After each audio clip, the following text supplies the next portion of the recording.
You are now listening to the smooth sounds of Love Atiya. Ciao, beautiful souls. My name's Atiya, and I am your future bestie in your head. I am a sex-positive animal activist. I grew up in Queens, New York, and was homeschooled/unschooled for about 12 years. I was a virgin until I was 24 and attempted to have a hoe phase for 2 years, which eventually led me to being accidentally/intentionally celibate. And here we are today. My past left me with a lot of wild stories, a lot of lessons, and a hell of a lot of trauma. Thank God for my wicked sense of humor, because God only knows I would have perished by now. With that being said, this is your gentle reminder that the Love Atiya experience was created as a safe space for me to reflect and share the lessons that I've learned from past traumas. Shit gets real on this podcast, and topics such as domestic violence, sexual assault, substance abuse, depression, anxiety, and suicide may be referenced. If you are working through feeling triggered by certain topics, this may not be the show for you right now, and that's okay. Healing takes time and isn't linear. I'll be here when you're ready. Now, without further ado, the Love Atiya experience is an experience. So get ready for laughs, crazy story times, and life-changing pleasure tips here on the Love Atiya Experience podcast. Hi, beautiful souls! I'm so excited to be here. If you're looking at me on YouTube right now, first of all, I look fucking stunning. Like, what the heck? If this is what I'm gonna look like in my 30s, I am here for it, okay? It is officially going to be my 30th birthday. If you're listening to this on August 25th, my birthday is tomorrow. If you're listening to this on August 26th, today is my birthday. If you're listening to this on August 27th, today is also my birthday. And if you don't know the story by now, do you really even know me? If you don't know why I have 2 birthdays by now, do you really even fucking know me? Yes, you do. It's okay. I have 2 birthdays because we celebrated my birthday on the wrong day for the first 10 years of my life. And by then, we had already committed to this other day, to August 27th. I have an uncle whose birthday is also August 27th. So we were like, hey, 8/27, like, you're my twin.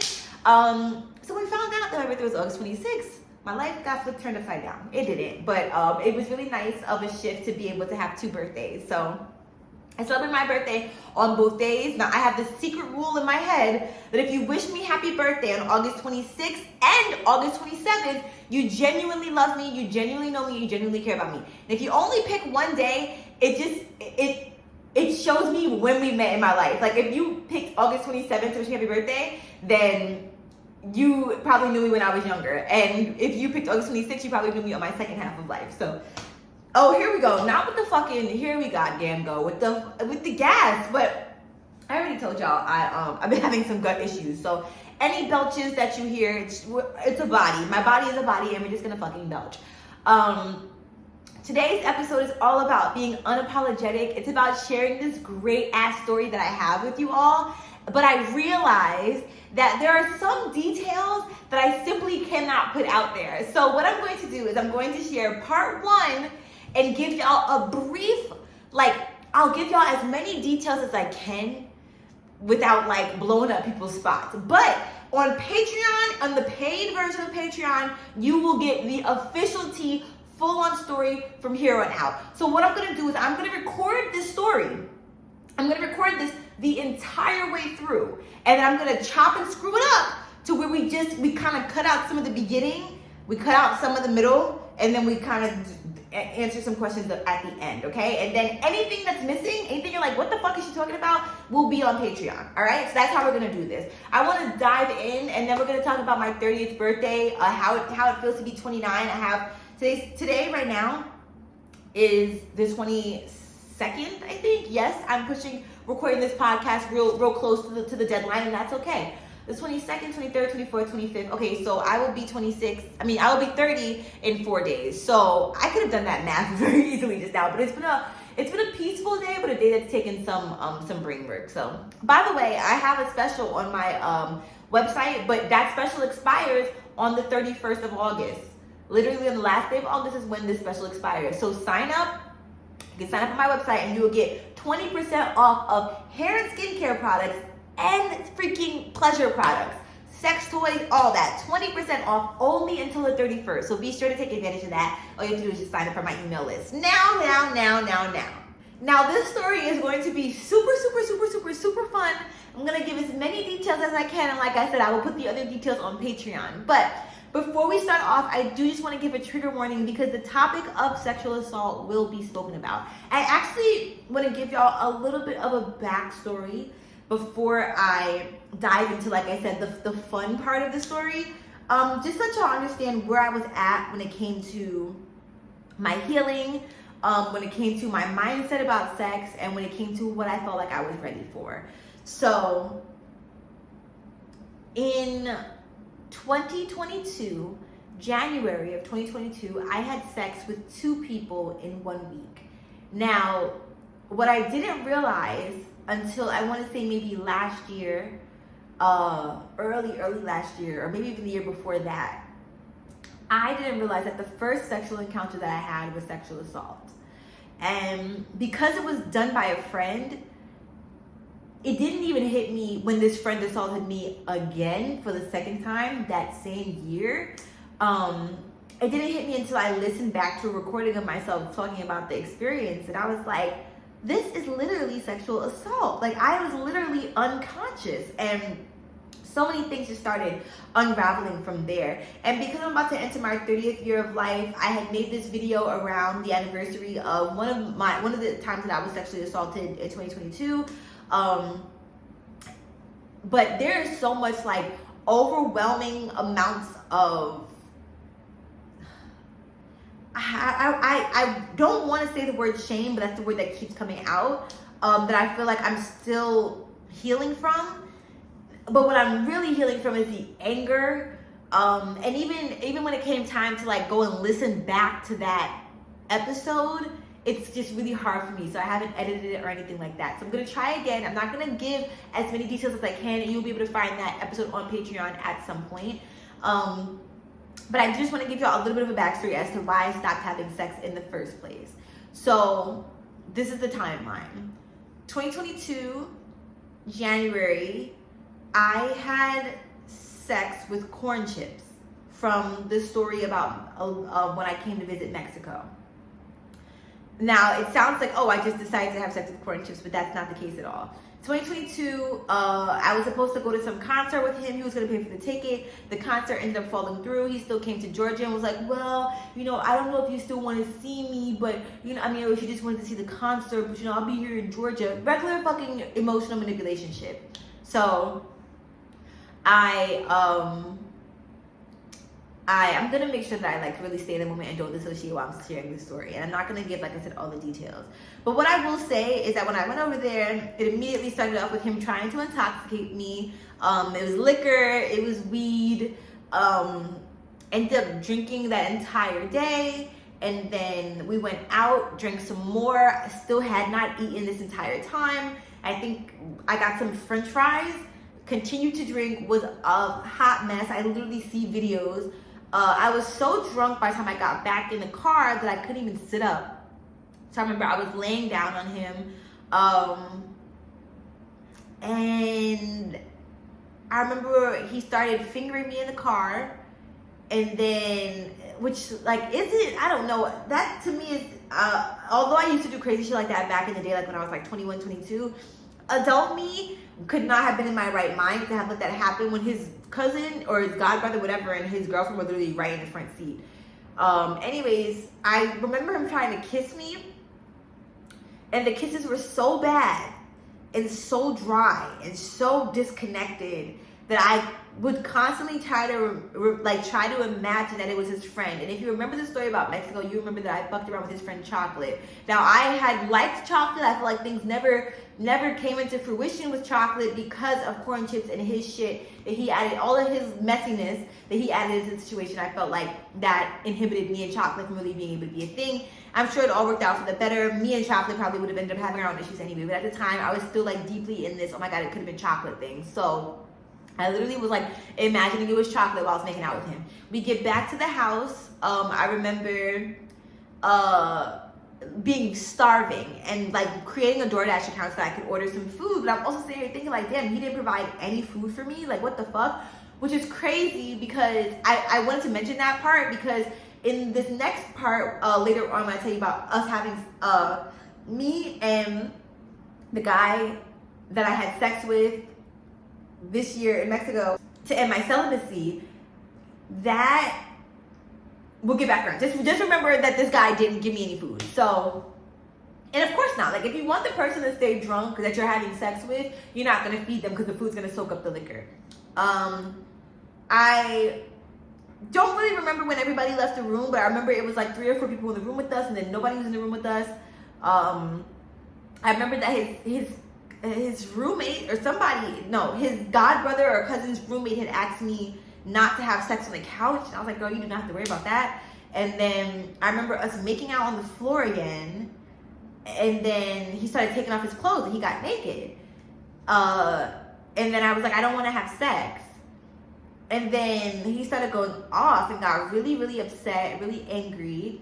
And then he was like, you got me like, what was the point of me getting naked, this, that, and the third. And then I remember him pulling, like, because simultaneously he had pulled out a condom, and that's what made me say I didn't want to have sex with me. He pulled out the condom. Especially because it felt so premeditated. Like, this guy was known for not having sex with condoms. Like, that was his MO, which is fucking disgusting. So, yeah, I felt like he knew that the reason me and Chocolate didn't have sex was because Chocolate didn't have condoms. This guy never had condoms, so for him to have condoms, like I said, it was just premeditated. And then, it was really bad, the sex. I don't remember a lot of it. Yeah, I don't remember a lot of it. I remember it was so bad that I was like, well, the least I could do is just fucking learn something for when I'm like really with somebody that I like. So I remember getting on top of him, and then the next thing I knew, I was unconscious. And then I remember coming to and being like, was I just unconscious? Like, but I think I phrased it like, did I just fall asleep? As someone who literally has insomnia and, like, quite frankly cannot just fall asleep with a drop of a dime, that was very, very, very, very fucking weird to me. I can't even tell you how the night ended, because I don't really remember anything else about it. So that was one. And then the craziest part is a week later, this guy that I had a crush on since like the 7th fucking grade, I don't even know how old I was since I liked him, he ended up coming to town, and that ended up being footsies. Remember I told y'all the story about footsies? Okay, so that ended up being footsies. Feel free to go back. I think that's like episode 9 or something like that. But yeah, catch up on all these episodes. And I think the Mexico story that I was telling y'all about with corn chips and chocolate is like an 8-part episode. So fast forward, then we have my grandma's memorial. My grandma passed away in April, and I think that that's one of the reasons why Corn Chips knew that he could take advantage of me, was because in January, my grandma had just been hospitalized. In January was when me and him were messing around. I had just got back from New York after her hospitalization, and I was fucked up. And let me just clarify this, me and Corn Chips never ever talked no freaky shit to each other. We never talked about how we wanted to have sex with each other. We never talked about any of that. So that was just yeah, it all came out of left field. We were never on that. We were just best friends, quote unquote, that best friends, fucking allegedly, which is all a lie, right? Literally all a lie.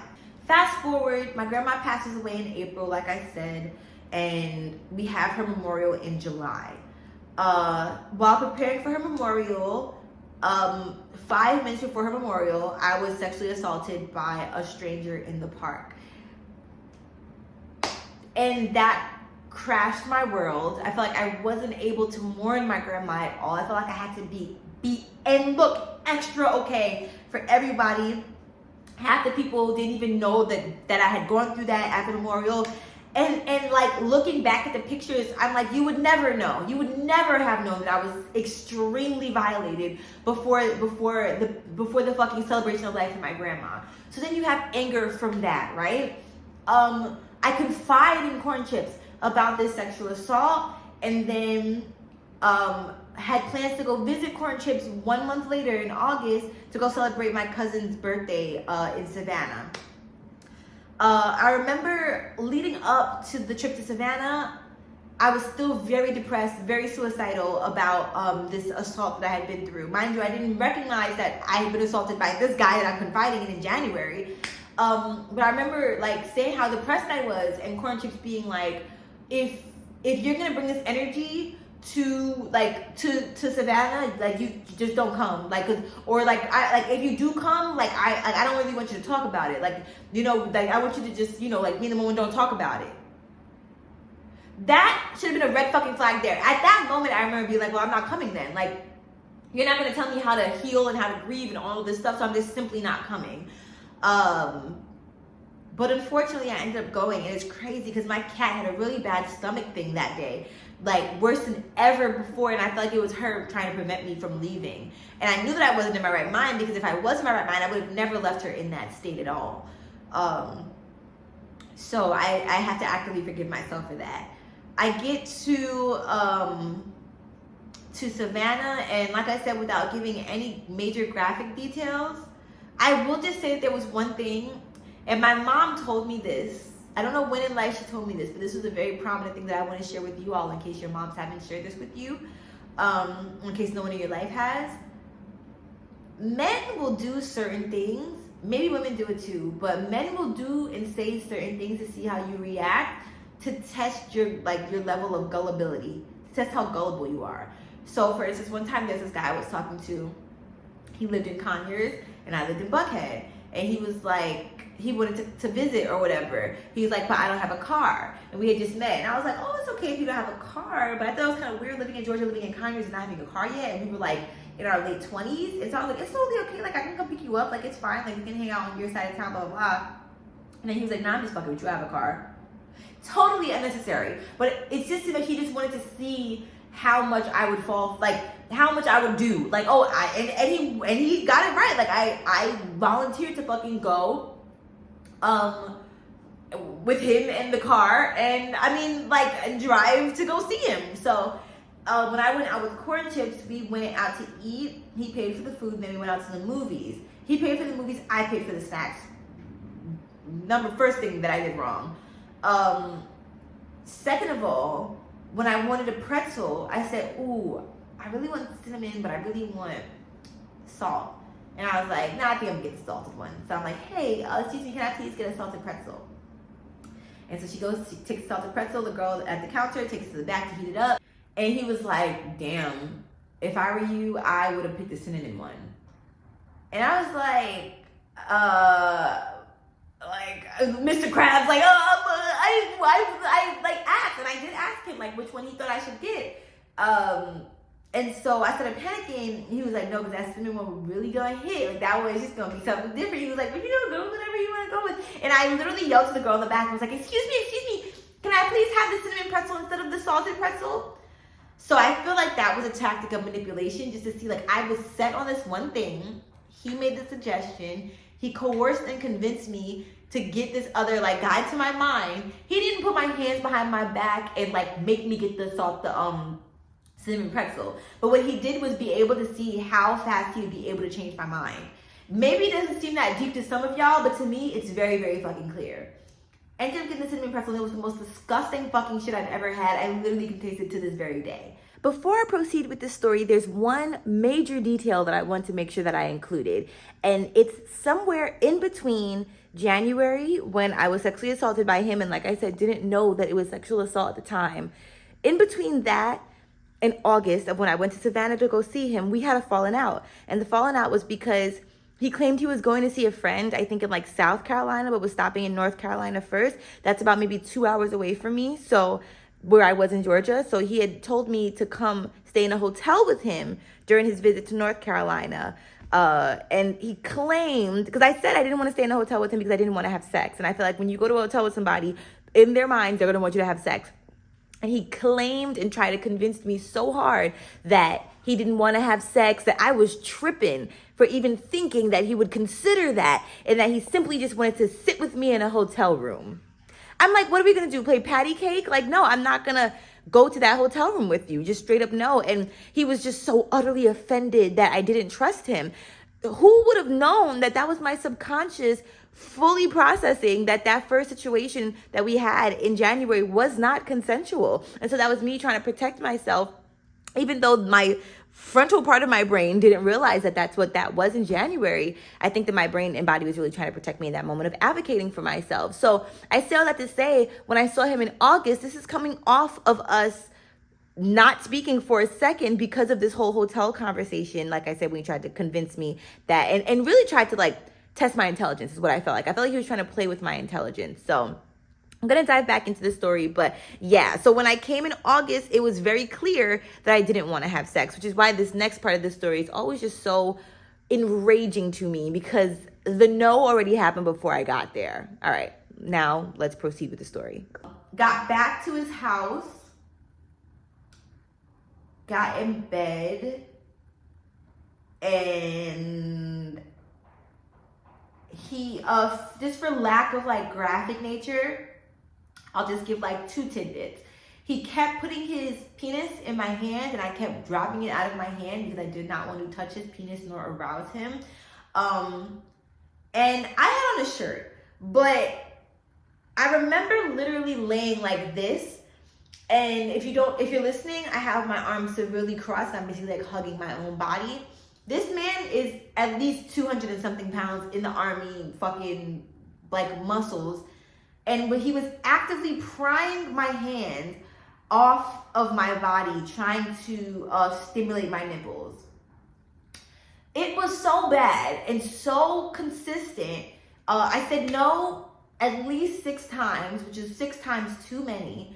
And it's so bad to the point where I literally still have PTSD, and I hate to even admit this, but like if I'm in the shower and the water hits my chest the wrong way, it fucks me up. Like it truly does. And I've had to re-coordinate my relationship with my nipples and with like foreplay and with just so many different things on my body and making my body feel more like home because of this violation. And so much more, like I said, that I included in the other video for just lack of re-traumatizing myself. I'll just leave it at there. But he literally spent majority of the night trying to fucking pry my own hands off of my own body. When I shared this story with my friend at the time, she literally said to Tia that's sexual assault, which then I reached out to him and told him that he had sexually assaulted me. And when I replied to something that he said, and I said, I replied saying, I said no multiple times. He replied saying, did I say that you didn't say no? Did I say that you didn't say no? It's such a fucking rapey thing to say to somebody. And it's fucking diabolical. So the last time I ever had sex with a man was when I had sex with my crush a week after having sex with corn chips. A week after the sexual assault. And then got sexually assaulted again in July. Got sexually assaulted again in August. I still tried 2 more times. Because at this point, I didn't want to have sex. I knew that for a fact. But I just wanted to feel like not all men were fucked up creeps. So I had that, episode 1, I talk about this situation with the guy who's like fucking ravishly like jerking off himself, like fucking like a rabid dog, because I didn't want to do anything with him. And then the other guy who, we mutually masturbated and he shamed me for taking too long to come. Maybe I took too long to come because I was coming down from trauma. But it's okay, because I knew better than to mess with that person again anyway, who was literally having a secret child that they told nobody about.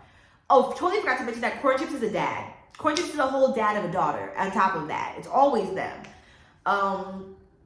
So yeah, that's my sexual assault story, like summarized to like an 8-minute clip or a 9-minute clip.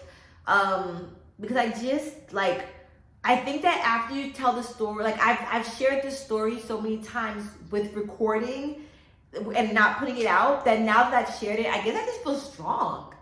I guess I feel so strong now. And before, when I said I felt shame, I think I felt shame because now that I'm reflecting on it, is it shame or is it guilt? I think I feel guilt. I feel guilt. I feel guilt that my body had to go through that. And I know that I would be able to protect myself now but I wish that I could go back and like hug that me. Like I wish I could hug that me, and I wish I could punch everybody in the face who contributed to any shame that I was feeling. Because when you're a victim or when you're a survivor, a lot of the time, a lot of the blame gets put on yourself, whether it be from society or whether it be from yourself. So for a very long time, I was blaming myself. And so when I say that I have shame, I don't want somebody who's a survivor to listen to this and think that they should feel shame. No. The shame that I am breaking free from is shame that I feel like society has placed onto me, and shame that I feel like I've gotten from comments that people have made. And if they knew that these comments scarred me so badly, then I don't know. I don't even know how to end that sentence. But yeah, I think that I carried some sort of shame around with me, and that's just my truth. I remember I talked about a sexual assault a while ago, and somebody called me out on YouTube and was like, you said you allowed it to happen. You said you allowed it to happen. And like, how will that impact other victims? And I'm like, all I would hope is that people would give me grace when they heard me say that, because it's probably how I felt at the time. I probably felt like that. I probably took the blame for it until I realized that I literally cannot take the blame for it. I do not take responsibility for someone being a predator. You literally cannot take responsibility for somebody violating you, because they are sick and deranged in the head. So I just wanted to end this segment on that note before we got to the fun part about sex and how my relationship with sex has become so much healthier now. But also the things that I've learned within this last sexual experience of ways to protect my heart and to protect my spirit so that I don't feel the way that I felt after you see how this ended. So once again, without further ado, let's dive into this story about me having sex for the first time after these assaults. And I guess that, because there's no real smooth way of like veering into that. But let's just like go more on a positive tip. And then we'll end with some tips for survivors and some things, like I said, that I've learned within this experience on how to protect myself in all sexual experiences. So without further ado, let's dive in. All right, so first things first, it all started with my mom and I looking for apartments. Now, one thing about Mexico is that they do things very differently down here, right? So we were trying to work with a realtor to get an apartment. We had like 2 weeks to find a place, and it was just like really down to the wire. Our realtor wasn't really showing us the things that we needed to see, that we wanted to see. We really wanted to see places with like great lighting. That was our number one thing. We just want good lighting. They were showing us a lot of homes that were really dark. Somebody that I knew told me to check Facebook Marketplace. And there was a place that my mom and I had wanted to live for forever. So we were like, oh my gosh, let's look on Facebook Marketplace. We look on Facebook Marketplace, boom. So many listings for so many different places we had never even seen before here in Mexico. So that was amazing. Ended up being able to book a tour the day, like say that we booked a tour on Friday. On Thursday, the realtor that we were originally working with hit us up and was like, hey, we were able to find like a tour at this place that y'all asked about. Because we asked them, we were like, what's the protocol down here? Like, can we work with you as a realtor and tell you what we want, like the exact location we want, and then you take us to that location? And they were like, well, you have certain brokers, blah, blah, blah. So they had to go through a middleman and they might not be able to access that property. Okay, so we found that out. They were like, but if you want to find somebody else, go ahead. We can go with you to make sure it's safe. But we didn't feel unsafe. We're like, okay, great, thank you. So when we found the new person to show us our homes on Friday, the old people that we were working with were like, oh, we were able to find these homes as well. Let's show you some units. So we go to the place, right? We're looking around, we're looking at the units. We don't like the units. They're all super over furnished. Like, we were really discouraged. We were just like, no, this is just not what we were looking for. Like, we didn't even really, the property was cool. We were like, whatever. But on our way back from doing the tour, my mom's like, oh, look, a black man doing yoga. Because, you know, when you're in Mexico, like, I don't know, we see a lot of black people. There are a lot of black expats down here. But when you're in Mexico, it's just nice to see, you know, and like, oh, on like the property, like, does he live here? So, but for whatever reason, like, as I'm walking past him, I kept breaking my neck, right? And it's not even like I'm checking him out kind of way. It's like, this feels really fucking familiar. Like, why do I feel like energetically, I don't know, I just feel like energetically slightly intertwined with this person. The person looks up. I said, that's you, Otis. I don't call him Otis. I'm like, Otis, is that you? So he's like, He comes, picks me up, swings me around. Okay, picks my mom up. All right. So he's like, yo, can't believe we, good to see you, blah, blah, blah. He's like, me and my friend are staying here for the month. And they're living in a different country and they came to visit. And now I had met him already. I had known him from basically like from when I first moved here, damn near. And we met him through another mutual friend. So he's like, yo, me, you, our mutual friend, and then my friend, the guy friend he was staying with, he's like, yo, we should all meet up. Like my mom, let's like have a get together or whatever, or like do something. So we're like, yo, man, we're down. Okay, sounds good. So we leave. There were so many other like synchronicities that kept happening with the apartments, but we still felt kind of discouraged because we're like, damn, I don't really know like what, like we're losing hope with where we're gonna move, right? But it was cool to see our friend.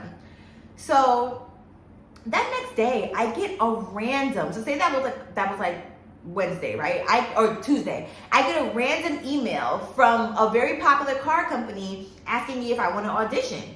And it was a paid job? What? I had never gotten, I've never been reached out to via email for an audition that was legitimate like this, and for the pay rate that it was at. I was like, hell yeah. But the problem was that the day that the actual callback audition was, I did my audition, I got a callback, so they wanted me to do a Zoom callback. The day of the callback was the day that my mom was going to view the other apartments that we had liked from the other person on Facebook Marketplace, not from our realtor, from the Facebook Marketplace person, whom we hadn't met yet. But we knew that she had 2 unfurnished apartments that she wanted to show us. So my mom's like, I'll go, I'll take pictures. If it's worth it, if it's even worth it, I'll send them to you. If not, like, don't even worry about it. I'm like, okay, I won't stress.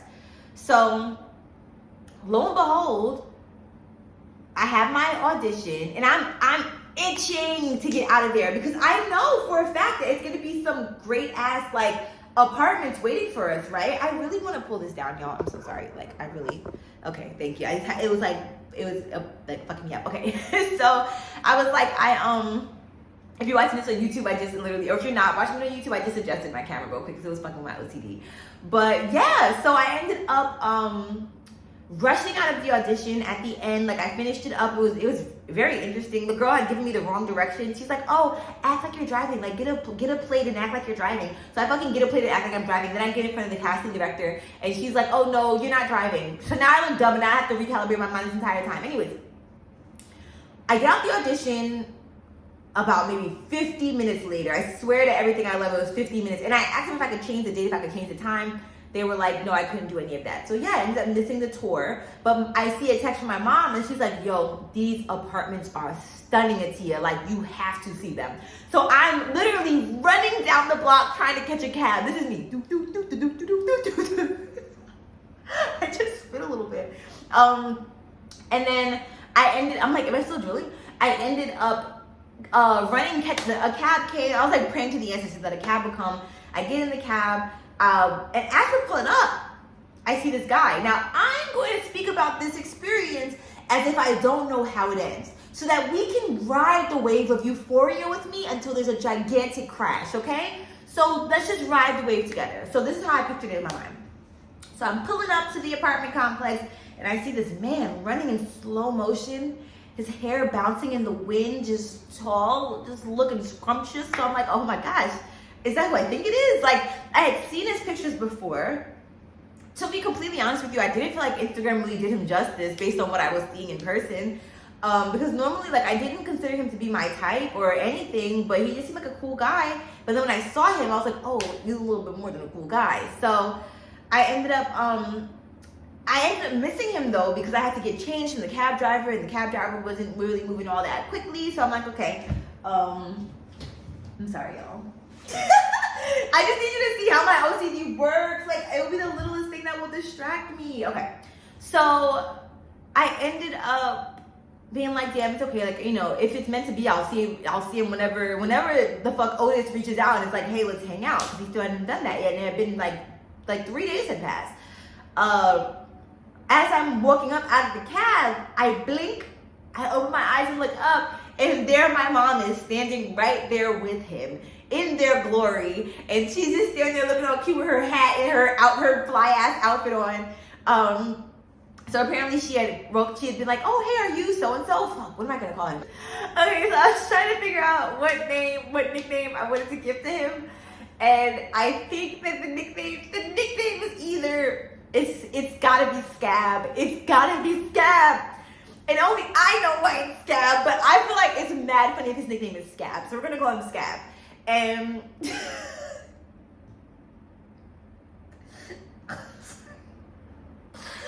I knew that I should not have fucking put on any type of makeup under my eyes because I was gonna cry it off. Woo! This is gonna be a great story, guys. So Scab is standing there and he's like, hey, like, no, I'm sorry. So she's like, oh, I think you might know my daughter. And then he was like, oh, because we had never met. And then she's like, oh, do you know Otis? And she's like, oh, you know Otis, you know so-and-so. He's like, okay, yeah.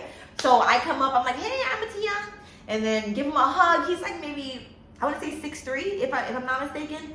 So tall guy, you know, I'm into that. And he was like rushing back to go back to work. So he was like, hey, like, I'd love for us all to like catch up or whatever. Oh, because me and my mom were admiring his tattoos. And you were like, oh yeah, I'd love to catch up and get to know y'all, blah, blah, blah. Like y'all, you know, we'll figure something out. So I'm like, okay. Directly after that, I get a follow from him on Instagram. I'm like, your girl's got it, okay? She's in there. So after that, I feel like he put the pedal to the metal to Otis. And then they finally started like trying to schedule something with all of us. So fast forward, eventually we all ended up going back over to their house because apparently they were staying on an Airbnb on the property that I now live on. So that's kind of the full circle moment. A part of me was like, oh my God, like, is this fate? This is kismet, whatever. And like I said, there had been a couple of other things that had just led us to this apartment complex, but like, I just felt like, oh wow. So we wanted to go over and just see how it was at night, you know, like see how the property was, all this stuff, get their opinions since they had been living here for a month. So we go inside, our mutual friend is there, Otis is there, and then Scab is there. So we're like, mommy bought tequila and I bought good vibes. And our friend had bought some like snacks and stuff like that she made and that she had purchased as well. So yeah, it was just a cool vibe. Like we were drinking wine, we were drinking tequila. But I remember one of the prominent moments for me was when Scab had asked my mom about homeschooling me, and he had said that like if he was to have kids he would really want to homeschool them. And I don't know, I just have this really big thing in my heart when people pay my mom attention, because we have this inside joke between the both of us that like when we're out, like we'll be talking and then people will just start talking over us, and then like we'll be like, oh I heard you, or like I'm listening, or whatever the case may be. So it's always nice when someone like, it's just inclusive. Because my mom, she says she's an introvert. I think she's an ambivert, and I think that she's only introverted around people who won't like give her space to be able to speak. You know what I'm saying? So I just really appreciated him giving her that space. So that was a turn on for me. We ended up like having a good time, or whatever, going into the bedroom. All of us went to the bedroom. We did some other stuff, and then I can't necessarily say what we did on here, but we did some other stuff. And then we left the bedroom. Hey, it's me again with an insert. After listening to this video back, I realized how crazy it sounds, or audio, whatever you're listening to, when I'm like, oh, yo, so like all 6 of us went into a room and did stuff. What? So let's just clarify this a little bit. Like, I still don't give a fuck what the perception is, but I just want to narrow down the stuff that we could have done. So it was nothing sexual that happened in that room with 5 grown adults. It was nothing sexual. It was not crack. It wasn't crack. It wasn't cocaine. No, nothing like that. No meth. Nothing in that region of things. So fill in the blanks as to the other things that could have been done in that room. And that's all I got. All right, proceeding with the story now. Now, we ended up leaving. Me, my mom, and our mutual friend who's a woman ended up leaving dumb early. Like, I mean, I felt like I was just getting lit. So I, you know, whatever, but I'm just following the vibe. And I was like, I'd like to stay. So we ended up leaving. And then the guy, because I had him on Instagram, I DM'd him because I told him about something with like astrocartography. And then I had also texted my other friend, Otis, and sent him some information about that too. That's what we were talking about beforehand. So then Scab hit me back via DM and was like, hey, like, what are you doing tonight? So I was like, what am I doing today? You? No, I was like, nothing. And I was already lit, so why not? So he had invited me back over, and he was like, I'll pay for a cab for you. Okay. So he paid for the cab, and I be trying so hard when somebody does the bare minimum not to be like, oh, thank you, Father God, like, you're so amazing, like I deserve it. You know what I'm saying? It's a fucking $2 cab, so you know it's the least you can do, like dragging me back out my house. I don't know, but I also never want to seem like pompous or anything like that. But fuck it, be what you gotta be. You know, be who you are. I'm not pompous, but I definitely feel like I'm deserving of that. So we ended up chilling, going back into the room. I can say this because I'm not staying at that Airbnb, and it's literally like nothing that maybe it is. Okay, we ended up going to the room and doing something else, all of us. And then at that point, Otis's girlfriend was in there. And then we came back out, and it was just me and Scab sitting on the couch, and we were talking about The Office. And then Otis and his girlfriend were in the living room, and they were like cuddled up or whatever. And then his girlfriend went back into his room, but then Otis had stayed outside with us and was like laying on the floor. Otis, you kind of like fucking up the vibe, brother. So now Otis goes into his room at some point eventually. Now, we fucking want to hear some backstory for you. July 2023. So I moved to Mexico April 2023. I met Otis probably May 2023. Probably like early May. And then July, my friend ended up coming to town. I didn't even know that he was here. He didn't know that I lived here. And so we ended up partying all night. Me and my friend were out. It was a guy friend. We ended up seeing Otis, and we're like, oh shit, like my guy friend didn't know this, but I did. So then Otis ended up coming around, and that was really cool because I just felt like my guy friend, like it was cool hanging out with me, but it's nice to just like when guys can have each other, I don't know. And then I was being their wing woman, even though all of the girls that they wanted me, literally. But anyways, we're not even gonna talk about that. So second night that we hung out, that me and Otis hung out with my friend from the States, I got super lit. I made out with him, like intensely made out with him in the club. And then I remember I was on the beach like taking videos and stuff, and he was coming up behind me like kissing me on my forehead, kissing me like this, that, and the third, like, and I still have the videos, but like it wasn't that, like it was just a drunk night. Like I'm sure we were both horny. He claimed to be celibate, but you can never believe these men, so just take that with a grain of salt. But it was nothing serious. So I never like followed up with it. I was never like, hey, what about us making out? I mean, I literally rode with him on the back of his like four-wheeler. We were both. Was he lit that night? I don't think he was lit the night that we drove in the four-wheeler, because I think we all ended up taking a cab back. But the night that he wasn't lit, he drove me home. He drove me to his house on the four-wheeler, and I remember thinking like, oh shit, like, am I about to die? And then because I totally forgot that I had to use the bathroom. So then I used the bathroom at his house, and then I guess we like sparked up, and then he paid for a cab for me to go home. That was it. That's all that happened. Excuse me. That was before me and him made out, though. The night that me and him made out, me, him, and my friend had all gone to his house after the club, and we all smoked. I was kind of knocked out on the couch. But yeah, literally nothing happened. I think the most that happened was he like kissed my stomach when I was like sleeping, or like slightly unawake. But like, I mean, it was consensual. I had no problem with that. But I say all that to say, just to put all of the details out there. It was never anything, I think, on either of our behalves, and we just remained cool after that. Like we were just friends. I mean, I was around his girlfriends. I was around people that like I guess he was trying to mess around with. So it was nothing crazy. But I just felt the need to add that because like it just was like, I don't know. It was just him not reading the room. Like, brother, you're literally cock blocking. So Otis finally gets up and goes to the bedroom.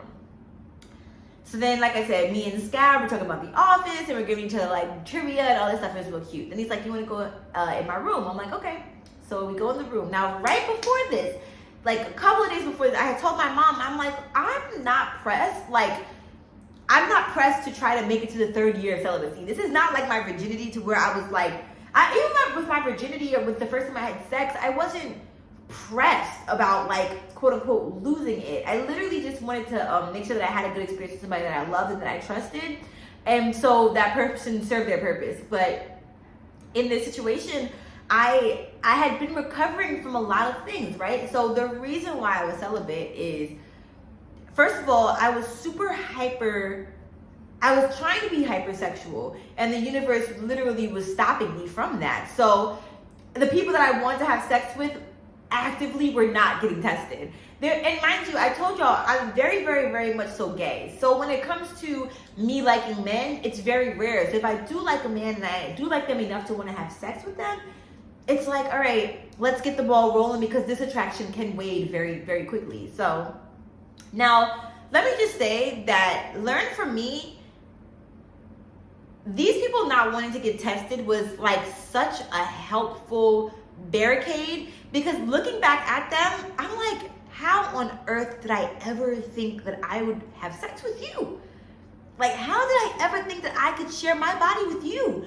I literally had nothing in common with these people. There was one person who literally was so far up Jesus's ass. No, literally, like me and my friends called him the Christian boy. And I felt so bad for him, because I know that he wanted to express himself, and I know that he wanted to, he had these sexual desires, but the church just had him so fucked up. He was doing everything except that and getting tested.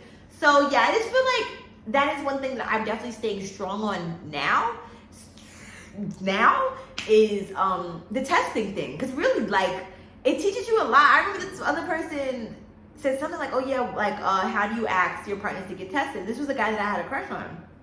So I was gonna try to swing my way around like, oh, you know, we can do whatever, however the fuck I was trying to be in people's DMs. But then, when I was telling him how to ask your partners to get tested, he was like, yeah, because I've had a couple of scares.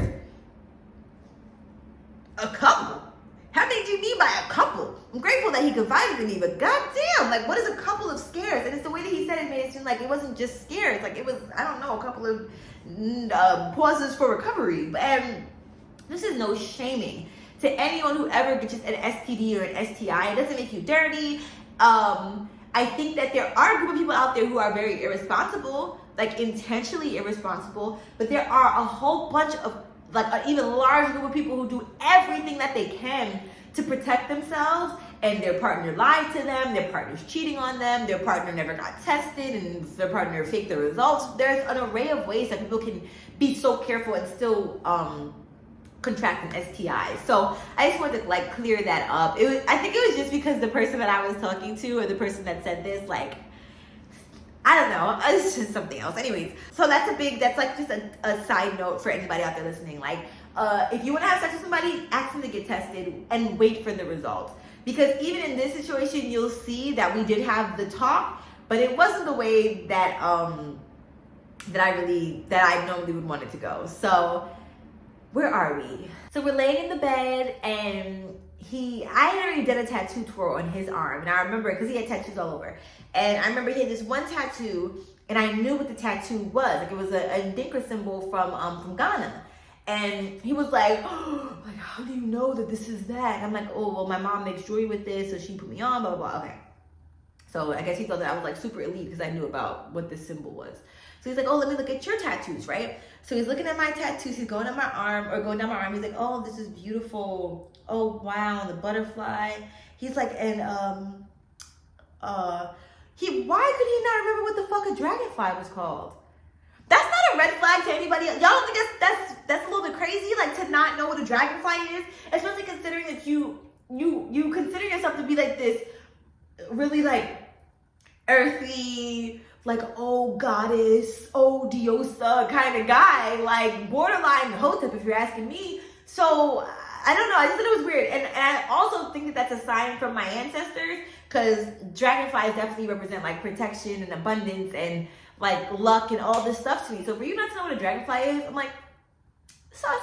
So I'm like, yeah, it's a dragonfly. And then so he was admiring my shit, okay. Then he's like, can we just like sit and exchange energy? I'm like, hell yeah, brother. Hell yeah. So we sit, and my legs are like this, his legs are like that. but my legs are actually around him, and we're literally like, Atiya, chill. Okay. So we're embracing each other, and I'm like rubbing on his back, he's rubbing on my back, and he's like kissing on my arm. And I'm like, oh shit, I'm about to go down. So he pulls out to kiss me, right? And so I'm like this. So he's like back here, and I'm like, I'm celibate. I'm like, I've been celibate for the last 2 years. Or something like that. I think I was like, we were both texting at the same time. And then I told him I was celibate. And then he was like, oh wow, like what made you be celibate or whatever. And in that moment, I said, nobody wanted to get tested. The reality of it was I was severely traumatized, my brother, and needed to take a motherfucking break because I was wilding. And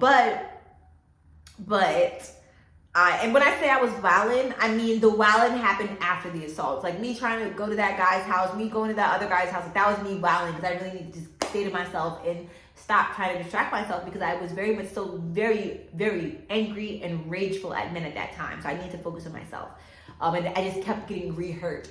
I really felt like I was constantly trauma dumping on these guys when I would meet them. It was constantly sharing my trauma. And I'm like, I'm just going to do it different this time. Like, can I show up as untraumatized Atiya, please, for once in my life? So I didn't share any of my trauma with him. I didn't talk about my ex. I didn't talk about the sexual assaults. I didn't talk about being in an abusive relationship. I didn't talk about shit. I just fucking went with the flow. Now, I'm in a sexual assault support group, and I've definitely wondered if it's better to share or to not share with someone that I've been assaulted. And I will say now that I don't want to have sex with anybody that I feel like can violate me, but you just don't know. You don't know these people. So a part of me says that in the future, I probably would share with the person. And like looking back at it, I just think I literally didn't even know him for a full 24 hours. Like we did not know each other. So the rest of the story is going to make a lot of sense. And I remember anyways, we'll get to that. So I said I didn't have sex because people didn't want to get tested. And then he told me that he was like, well, how long have you been celibate? No, I had told him 2 years. He said that he had been celibate for 2 months, but my 2 years made his 2 months seem like nothing. And that he had, did we have the testing talk? No, we didn't have that yet. I remember we did. So he was like, do you want to? Like, or I don't know. I feel like I don't know. I'm like, I don't know. Somehow I feel like he had asked for consent, and I was like, no, hell yeah, brother. I definitely want to get down. And then we started making out, started kissing on my neck, started kissing on his neck. And then, oh wow, I used to remember this so vividly. I just can't really remember the play-by-play at this point. But I do remember it was really, really intimate. And he was like, I just really want to make you feel good. And that made me feel really good. And I feel like he was playing music and stuff already. So I laid back. Now, as I'm going through this, I want to give a play-by-play of some things I would have changed. So this is the first instance that I would have changed, that I probably would have expressed that you gotta read the room though. Like, how do you express to somebody that you've been violated before? And then another part of me is like, did he know? Like, did I have it on my social media or something? I know that I've spoken about it before slightly on social media in like a meme or something like that. But just the way that he interacted with me and my body just made it seem like he knew something. Maybe it's because I just hadn't had sex for 2 years. I don't know. But I remember I was laying down on my back and he was fingering me standing up.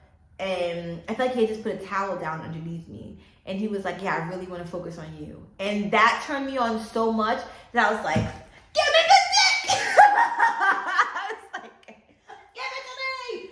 So I remember he was standing above me, and then it was right there in my face. If it's in your face, what are you going to do? You're going to let it be there? So I remember I was like, can I? And he was like, yeah. And then I was like, wait. And I look up and I was like, when's the last time that you have been tested? And he was like, he was like, I'll be honest with you, 2 months ago.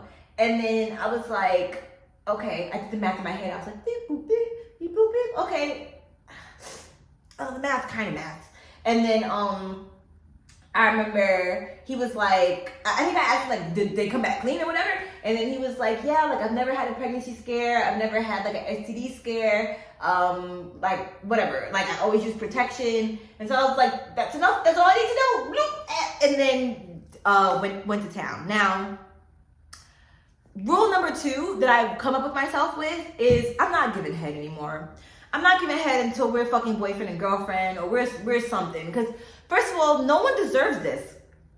This right here is magic. I can make you feel the magic. Fantastic. And if it's one thing that I'm very confident about, it is my oral sucking skills. It's my dick sucking. I get it from my mama. She teaches classes about it. So I cannot just be gifting everybody with this. And on the first day, and I didn't see the test results, I was fucking wildin'. He could have been a liar from fucking who knows where, just telling me what I wanted to know, as they all do, literally. So that was number 2. So number 1, what was number 1? Possibly telling people that I have been violated in some way, only because the people that I'm gonna have sex with from here on out are gonna be people that I actually like know and care about, and like I cared about him at that time, and I feel like I knew him at that time, but I didn't know him. I knew him from pictures. 2, we're not sucking dick until there's some commitment and exclusivity. All right, moving on. Sorry, I got a little blah blah. And then I think he got the condom. I think that I'd probably asked for some more foreplay, and then we started having sex. And I feel like I remember him telling me that he wants me to pick the position. So I think that the first position that I picked was missionary. And then I remember him going, he was like, I'm going to take my time. I'm going to go real slow. And I really did appreciate that. He went really slow. And then I remember he pulled me to the side of the bed and he was like, oh, I know it's going to make you feel good. So he put me to the side of the bed and then I think my leg was up in the air. And then we were having sex some more. And then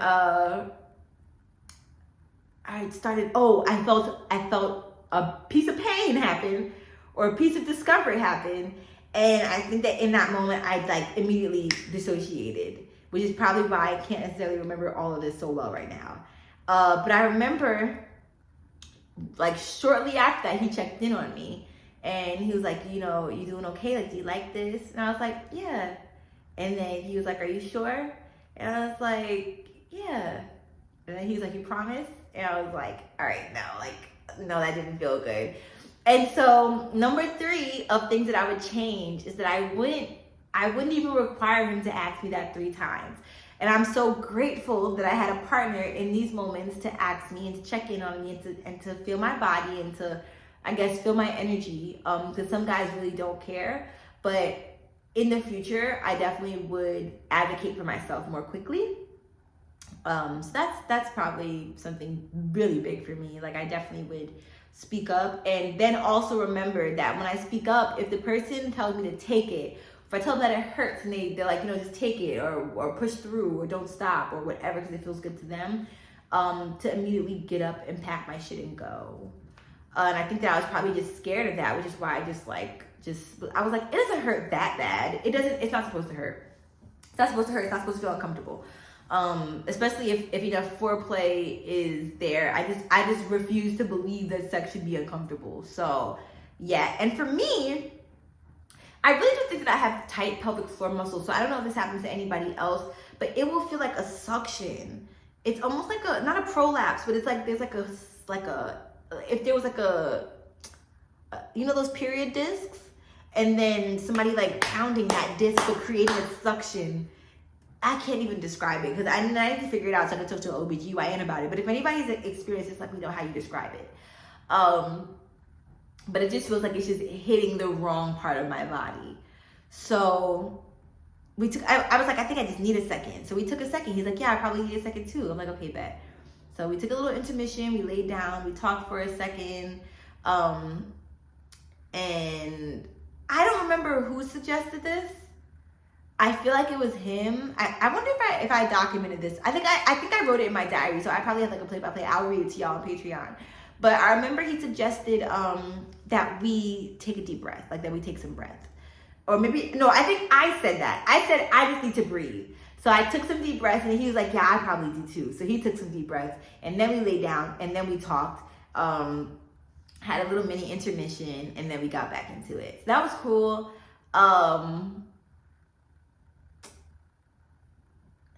I'll be honest with you, I remembered the story so much more vividly, like with so many more details, and maybe they'll come back to me at some point, and when they do, I'll put them on Patreon. But it was just a really beautiful healing experience. Like, I just remember it being very, very healing.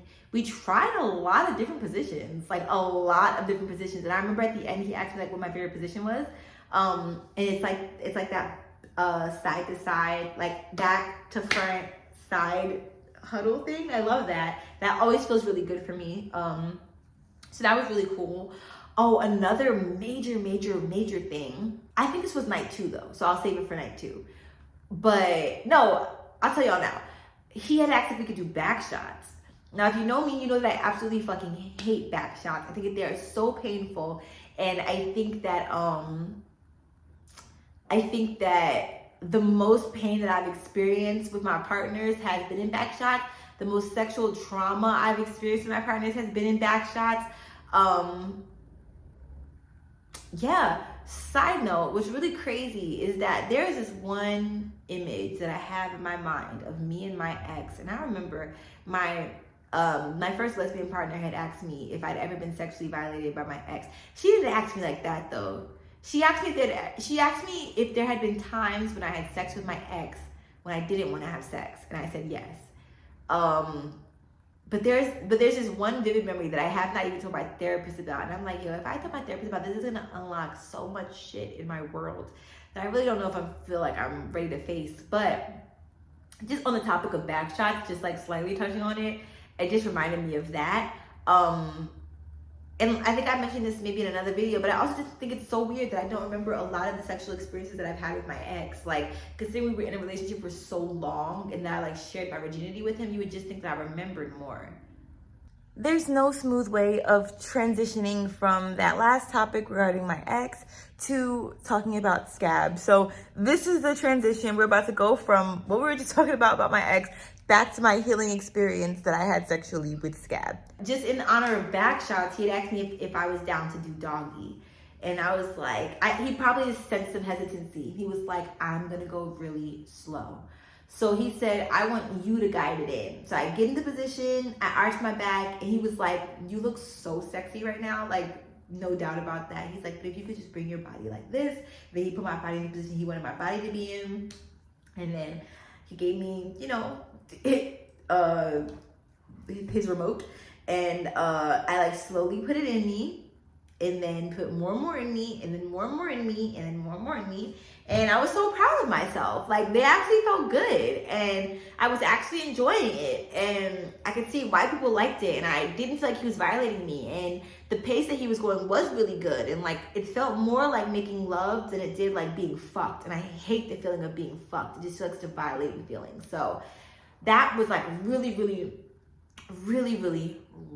big for me, really healing for me. And something that I don't think I'll ever forget. Like, no matter what transpired between me and him, I don't think it's something that I'll ever forget, and I'm really appreciative of that. So a couple of things that I also remember from this first experience are when he orgasmed, it was very sexy, and he like spoke through it, and that's very sexy for me. I also think that he was saying my name.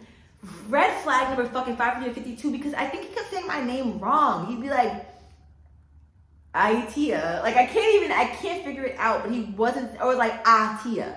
Like, there was an H. Atia. Yeah, that's how he was saying it. So, like, it was sexy hearing my name during sex, but it just would have been nice if it was said correctly. Imagine we're having sex and he's like, yeah, Atia. And I'm like, it's a Tia.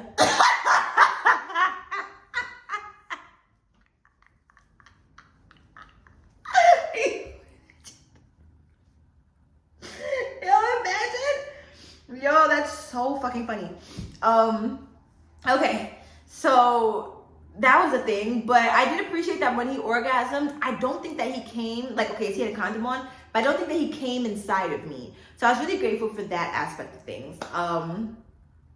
And then, I don't remember what tidbit this is. Maybe it's number 5 or 6, but like number 4 was make sure they know your fucking name and how to enunciate it, but aftercare. So I knew that he worked from home. I knew that he had work at 6 o'clock that next morning. And I knew that it was 3 o'clock by the time we finished having sex. But I just feel like the aftercare was something that I had to ask for. It's not, oh, I feel like, it was. I had to ask for it. And I was like, can I just have like 5 minutes of aftercare? I feel like I asked for the bare minimum. And if you're going to have sex with me, the least you could do is let me spend the night. Especially if I'm only going to be here for 3 hours and I live around the corner. So that to me was a bit of a, I don't want to say a red flag, but just like you could be inside me, but don't be inside your home for 3 more hours, Or even just like a common courtesy invite. So that, I try to take it with a grain of salt. I try not to take it personally, but it was just like a ding ding noted. That next morning, he paid for my cab ride home, and I remember when the cab came, the number, it was a 4-digit cab, and those 4 digits were the last 4 digits of my dad's phone number. And I was like, oh my God, this is amazing. This is so great. I get home, and then I go to sleep. I wake up that next morning, and I actually had therapy that next morning. So, was it that next morning? No, it wasn't. It wasn't. Because I remember, I saw him on Sunday, and then Monday is when I woke up glowing. But I know that I woke up glowing that day too, but I had therapy on Monday, so I didn't have therapy yet. I think that eventually he ended up texting me and asking if I wanted to hang out on Sunday. Because by that point, Otis would have been heading back home. He'd have the Airbnb to himself, and he just wanted to chill. Now, I personally feel like this is where things really start going awry. Part 1 is that he didn't want to pay for my cab to come back to his house. Which is like, once again, as I mentioned, it's a $2 cab. So that was just one thing. And I had offered to walk with him to the mall, which I thought was very noble of me, to go get some wine. Come to find out, they don't sell wine after a certain time on on Sunday in Mexico. So he ended up meeting me halfway, and then I walked halfway. So now I'm sweaty, I'm hot. We walked halfway to meet each other, and then we walked back to his house. Went around looking for liquor, couldn't find liquor. And he had asked me if I could bring something else. Now, this part I'll talk about on the podcast, but I just felt like I was used. I'll talk on Patreon, but I just feel like I was used for that something else personally. I'm like, if I didn't have that something else, would you have wanted to still hang out with me? You know what I'm saying? Like, I don't know. So we meet, we start walking, and immediately we start talking about like healing and stuff like that. And I know that I never mentioned this at all. I never, ever, you don't even have a visual of what this guy looks like. I just realized. I told you he's 6'3", but he's biracial. Black, half white. And I've never messed with a biracial person before. And I will just say that I feel like I have the white man's DNA inside of me. Okay. Yeah. I just feel like my ancestors were looking down on me like,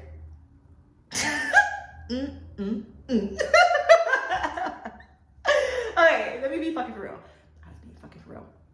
But I ended up walking with him, and he's telling me about like healing and all this stuff, and how like then we started talking about his ex.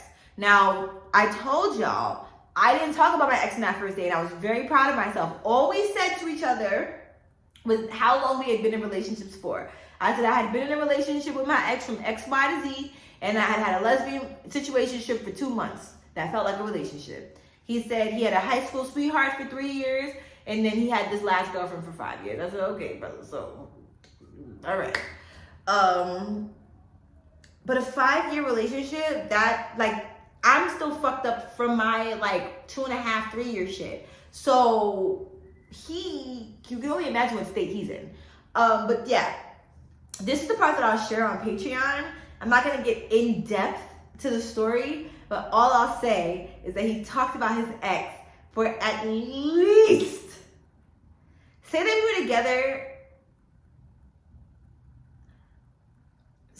together for 10 hours. Let's just say we were together from 3 p.m. to 3 a.m., which I don't even think was the case. But say that we were. He spoke about his ex for at least 6 hours. Okay, maybe 5, because we had some talk about family too. At least 5 hours, bro. To the point where I literally was like, are you, like, on a scale of 1 to 10, how healed do you feel like you are from your relationship? And he was like, probably like a 7 or 8. You gonna fool me, my brother, because I'm a 5 or a 6. You're sending 3 home. Does anybody watch Love Island? No? You sending 3 home. Anyways, you don't get that reference. Funny. But yeah, I was like, I feel like I'm not like a 5 or a 6. Like, I'm still kind of fucked up for my shit. So if you're saying you're a 7 or 8, but you're dominating this conversation, to the point where, like, I said, like, yeah, my ex, the ex, and he said, oh yeah, my ex did that too. I thought we were talking about me. Last time I checked, we were talking about me. My ex. So yeah, that was really hard. I tried to share a story about me and my dad's relationship. That brother still don't even know that me and my dad are so close now. He would never know that because I never got to end the story. So I realized that throughout this entire day, he still knows nothing about me. It's day 2. He doesn't know that I have 2 birthdays. He doesn't know that I have 2 last names. He doesn't know where the fuck I'm from. He doesn't know that I've owned businesses since I was 4 years old. He doesn't know that I'm a fucking animal activist. He doesn't know any of this. All he knows is that I went to school for sex tech, that I talk about sex online, and that I had sex with him. That's all he fucking knows. So when I replay all of this in my head, I'm like, oh, it makes so much sense. And the craziest part about it is, I remember he said this one thing that I will mention, and he was like, I just feel like hurt is inevitable, and me being in a relationship, I can't see it ending well. So I'm just, like, not gonna try. Like, I'm just not gonna commit. Like, I just don't want to be in a relationship. And as I was sitting there and these words were permeating my body, I was thinking to myself, this sounds awfully familiar, doesn't it, Atiya? This sounds like something that you've said to yourself once before, twice before, 3 times before. And don't you hear how stupid it sounds? Huh? Don't you hear how absolutely absurd it sounds? Oh, I think that everything is going to end badly, so I'm not going to try at all. And then I'm like, you didn't think of telling me all this stuff before we had sex in the first place? Because at this point in my mind, I'm not thinking that we're going to be in a relationship, but I am thinking that maybe we can heal together, maybe we can grow together. Like, it's like we're at a similar place in our healing, even though you think that you're a little bit further than me. I felt like I used to think that I had to heal alone.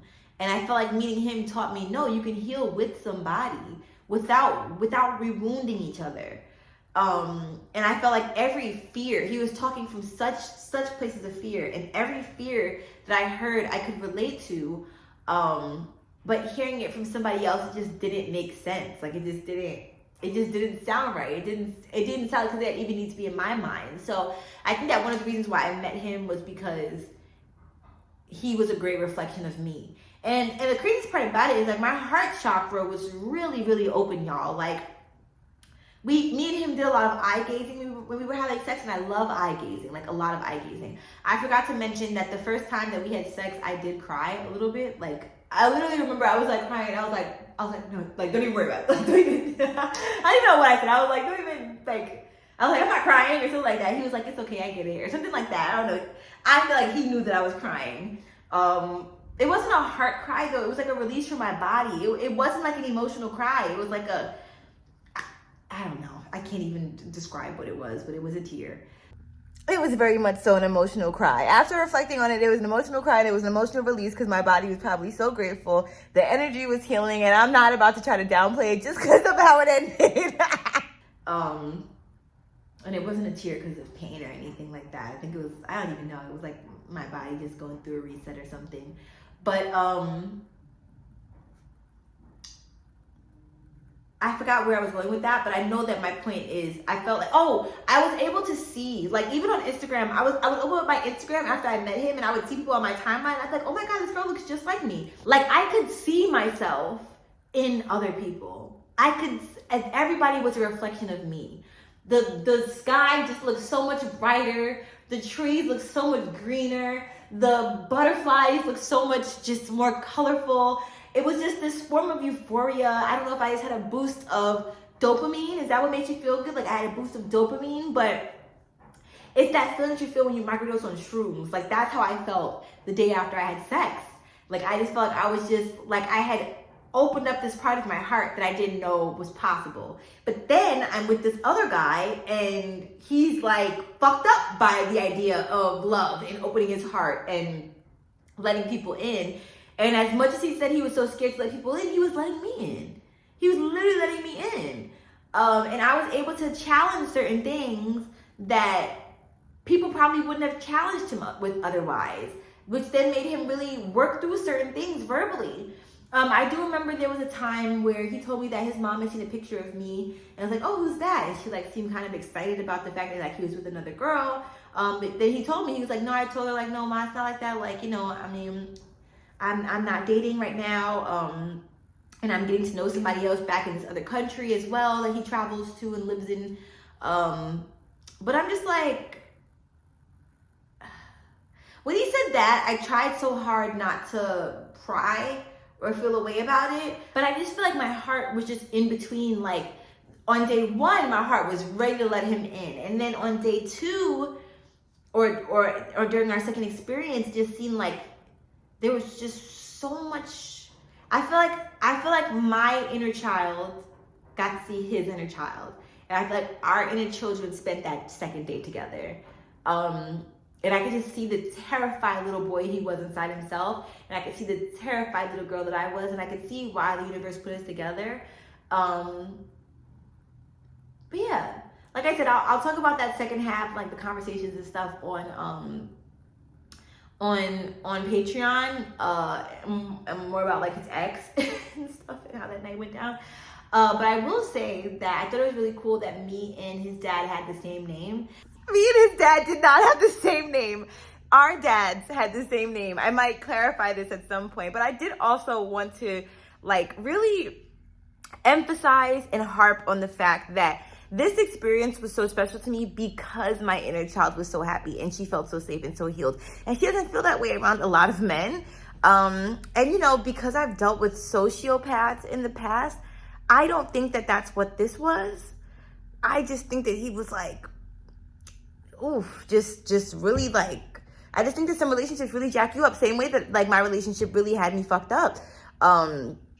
And there's no, like, I know that I made comments about how long it might take that he's gonna like need to heal from this, but seriously, like, it takes a lot of time. I mean, I'm 4 years in, so I might come to this conclusion at the end of the podcast, but I just want to insert this. Like, my inner child was jumping for joy. She was having so much fun. Like, we were doing fun stuff, like even just a little, the quiz about the office that we gave each other, or we had like a little dance party that night before all of us had left and all this whole ordeal began. Like, my inner child, it takes a lot for her to feel safe, and I feel like in that moment she felt safe. And so I just wanted to harp on that because that's how I want to feel in the future.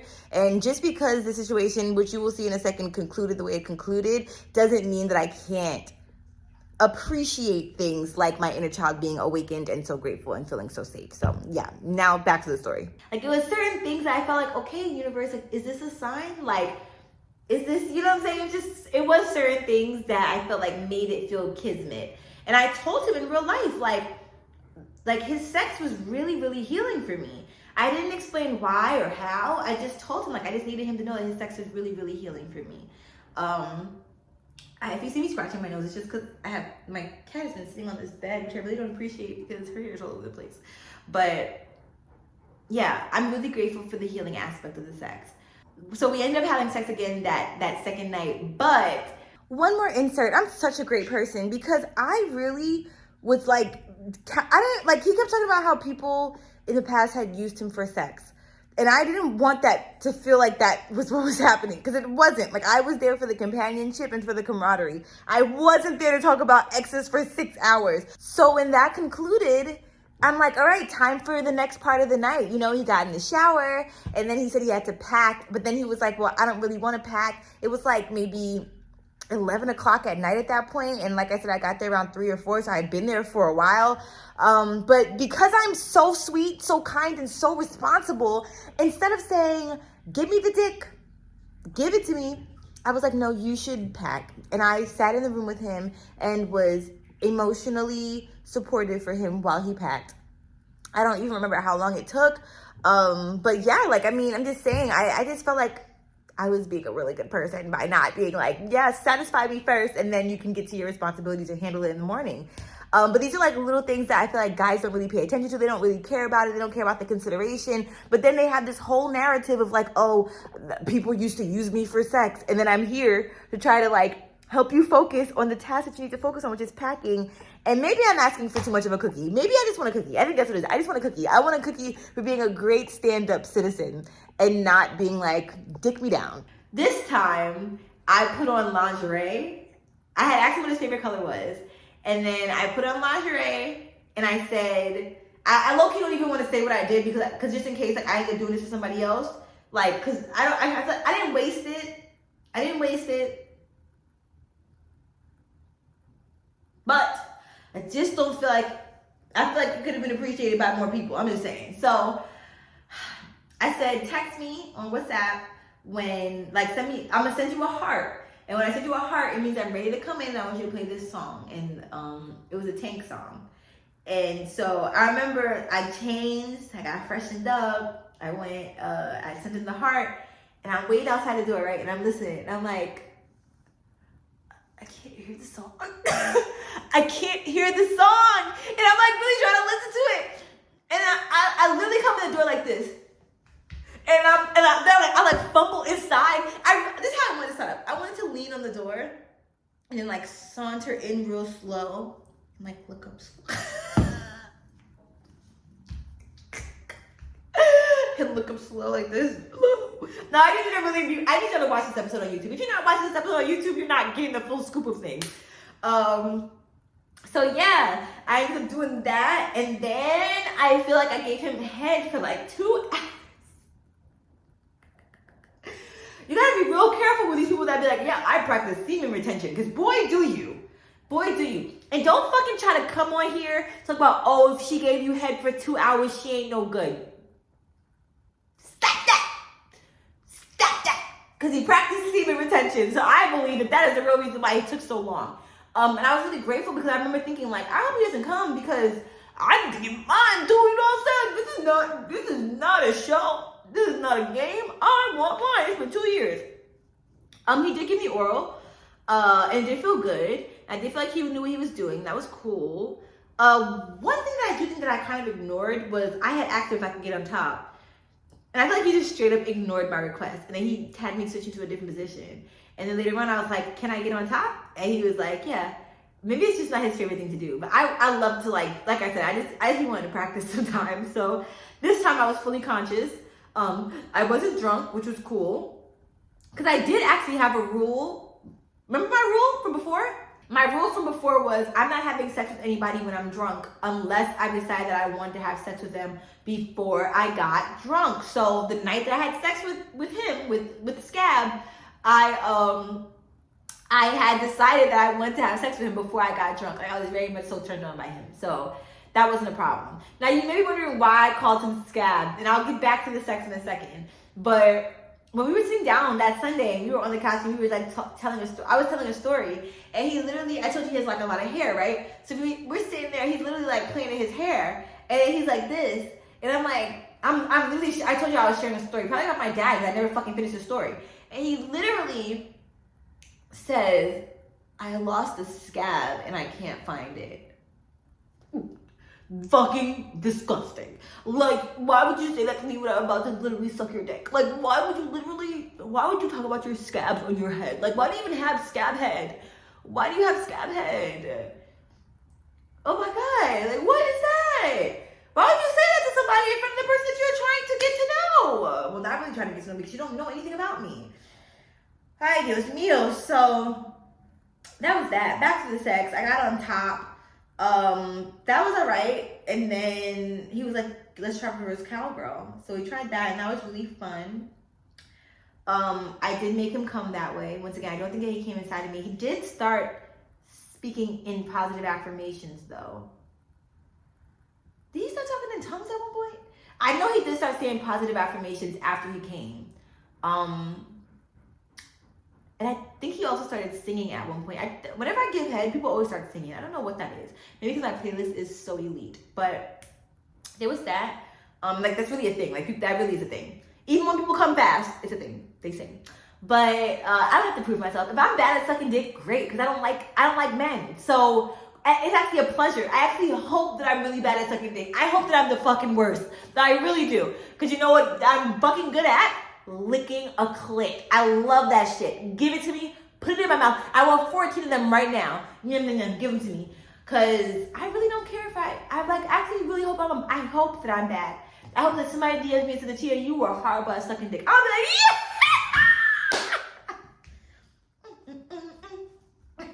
yeah! Seriously. I'll be thrilled. But, because that's not supposed to be my forte. That's God telling me stick to the status quo, which is pussy. Had to beg him for, no, I'm playing. I did have to ask him for 5 minutes of like cuddling, which was really still not it. So that's like the major, like that's the biggest thing for me out of all of this. Communication, I guess, just as a whole, because that also, like, that umbrella handles if it doesn't feel good, you know what I'm saying? Like I said, I appreciated him checking in so many times. That meant a lot. But to not speak up when I first feel something off, that can fuck me up. I remember I had bought my own condoms the second time. So why? Because a company had gifted me condoms for free, and I'm like, I want to use them. I want to see how these feel so I can review them. Why did I tell him he could keep the condoms? Why did I tell him he could keep the condoms that I bought? To what? Have sex with somebody else? Blink, blink, blink. Make that make sense. He was like, no, like, it's okay. Like, I don't gotta keep them. Like, and then I don't even fucking know. Somehow he ended up keeping one pack. I kept the other pack. So I hope he's fucking enjoying them. I actually don't hope he enjoys them. Let me shut up. I told you I'm speaking from the place of my higher self. I have to remember this. But yeah, that was, I don't know what that was. Oh, to rewind though, I did tell him one word that I did get in edgewise when we were talking was that I did mess around. I did make out with his friend. And he told me that his friend did tell me, Otis had told him. Well, I said that I made out with him. He's like, yeah, Otis told me that you kissed. Otis, you were not telling the full explanation, because we did a little bit more than just kissing. We made out, brother. Like you were licking on my ears. But in the middle of the club. But anyways, I was like, yeah, I just didn't want it to be weird. He was like, he really appreciated that, blah, blah, blah. Wrapped it back around to his ex. But yeah, he said he really appreciated me sharing that with him.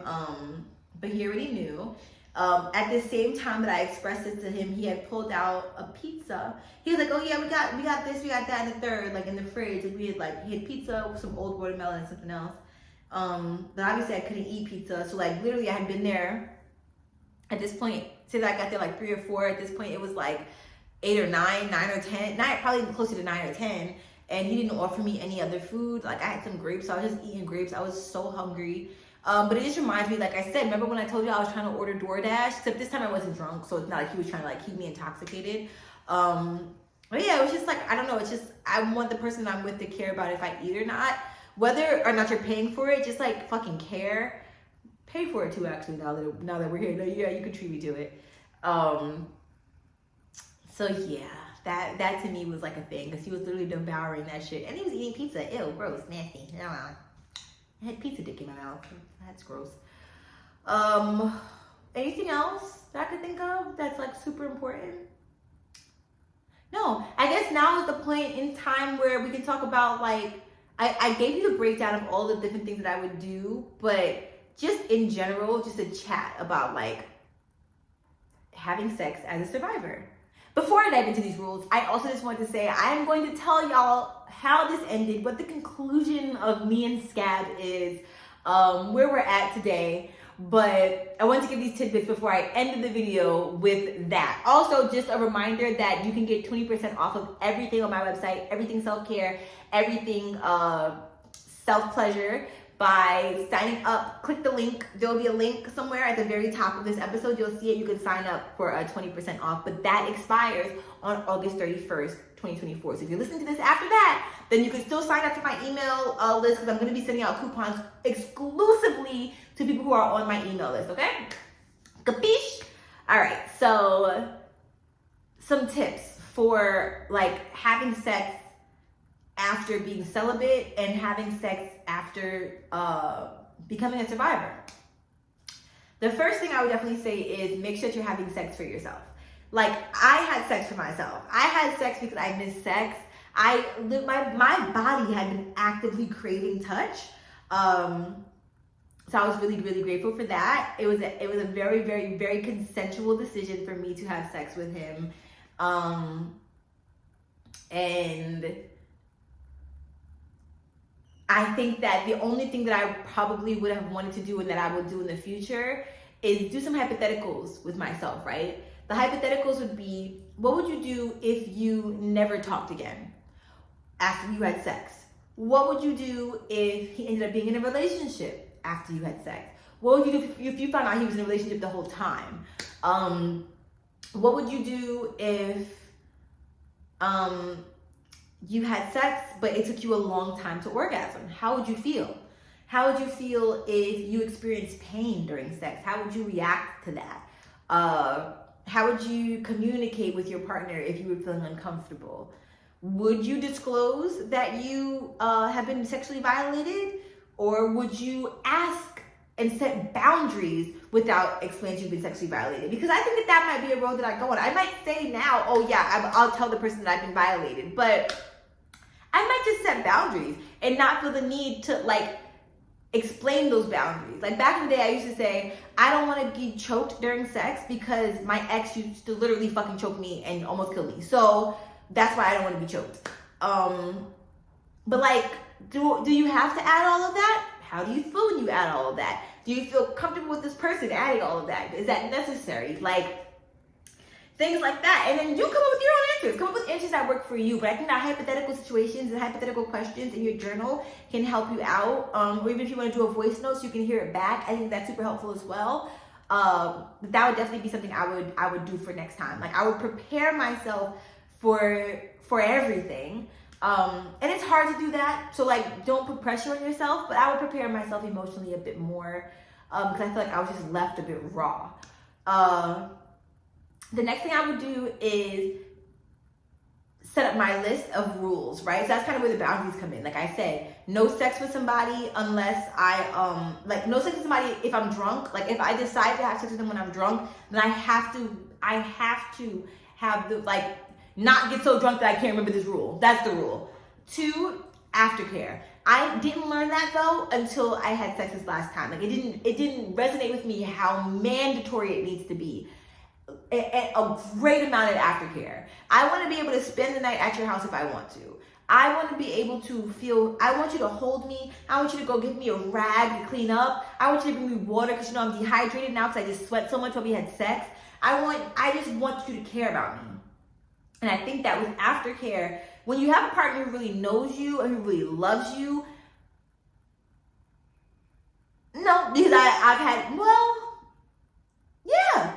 When you have a partner who really knows you, really loves you, aftercare is not difficult. It's not hard for them. I had a partner, the Scorpio, that I told you I had the best sex with back in the day, that gave me my first orgasm from penetration, my first and only orgasm back in 2021. And He used to go give me a rag. He used to like check in with me, ask me like, yo, what do I need to improve on? What do I need to change? Like, what can I fix? What do you like? What do you dislike? What did you, what do you want to incorporate? That's when I got tested with. Like, that to me, I love, that's aftercare.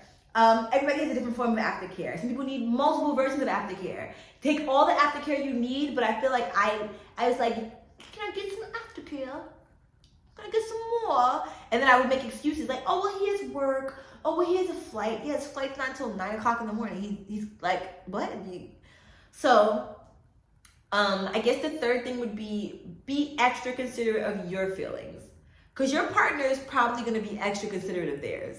And then once you're both extra considerate of each other's feelings, of your own feelings, then you can be extra considerate of each other's feelings. But just considering your needs.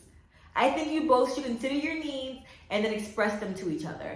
That's how I genuinely feel. I feel like the conversations should be as honest as possible between you and your partner.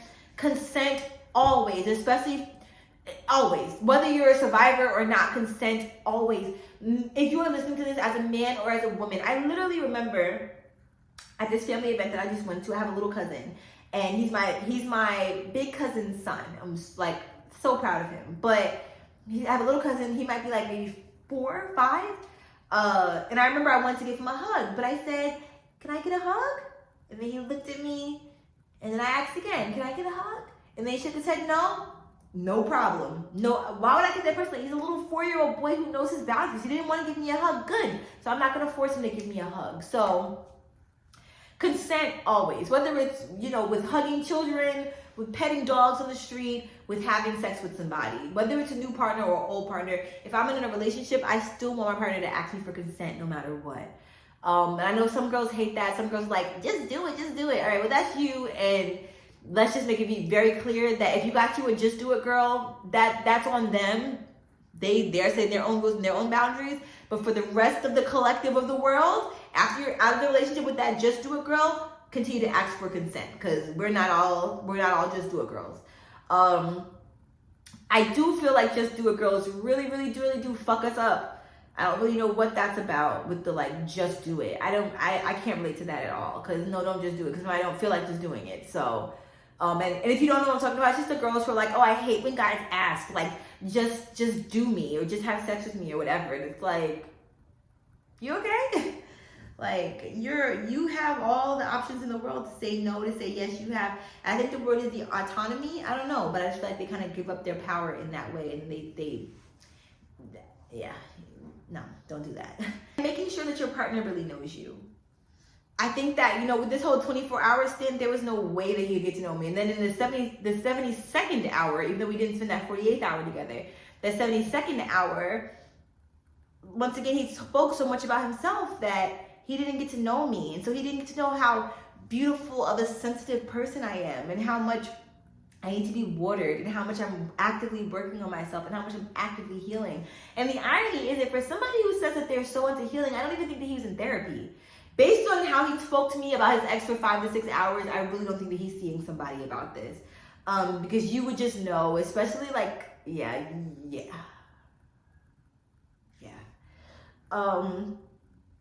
So those would probably be like my biggest tips, because I don't want to overwhelm, but I feel like we kind of jotted them down as the story went by.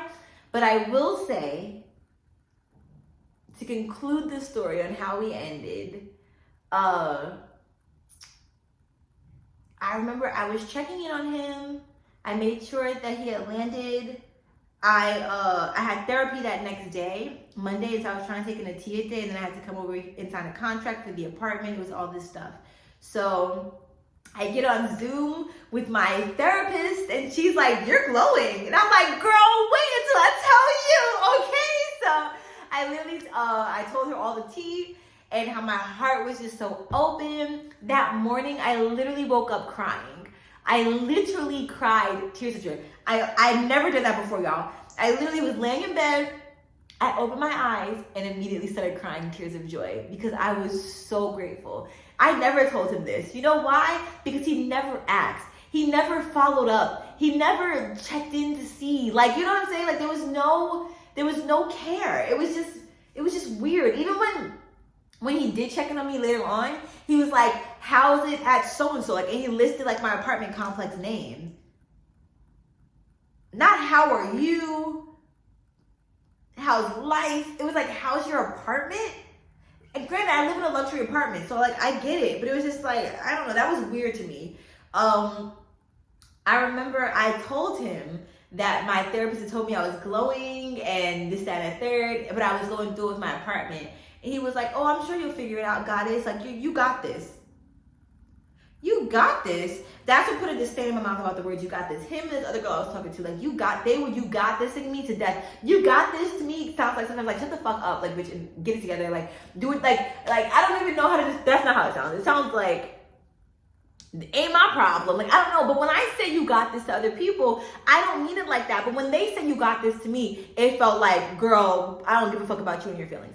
And that might not make sense to other people, but it did to me. I had this inner monologue going on that he thought that I had all these issues because his ex had all these issues. And he doesn't want to be with a girl that has all these issues. He just wants to be peace, love, and light, and happiness and healing.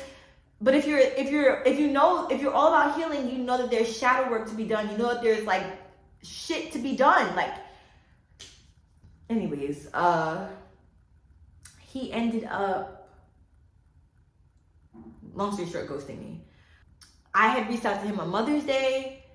I was like, please tell your mom. I said, thank you so much for making such a beautiful human being. Like, I'm really appreciative. And that's like saying a lot, because like I even when we were in bed with each other, I remember I said something about like, yeah, these two white guys, and I was like, I forgot you're half white.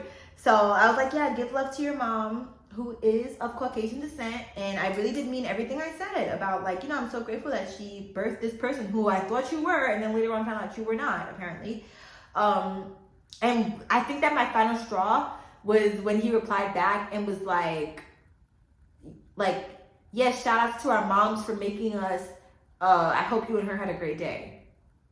He didn't even say like, oh my God, your mom's such a goddess. I want to kiss the ground as she walks on. She's so great. Shout out to her womb for holding you in it and for birthing such a beautiful princess, because your mom deserves the world because she's a queen and she deserves millions of dollars in peace and love. That's what the fuck you're supposed to say to me when it's fucking Mother's Day, bitch. I'm not calling him a bitch. I'm calling anybody out there a bitch who doesn't text that shit to me on Mother's Day for my mom. He deserves that shit. She deserves paragraphs thanking her for birthing my beautiful ass and for her existing. So I was like, all right, whatever. And then he texted me randomly, and so he was like, oh, how's life at so-and-so, and I asked him how he was, and he was like, oh, it's no, I think it's two different conversations, but he told me about some fashion show or some shit that was happening in this other country, and then I inquired, I was like, oh, like, I didn't know they'd be having fashion shows. They're like, oh, is it this, that, and third?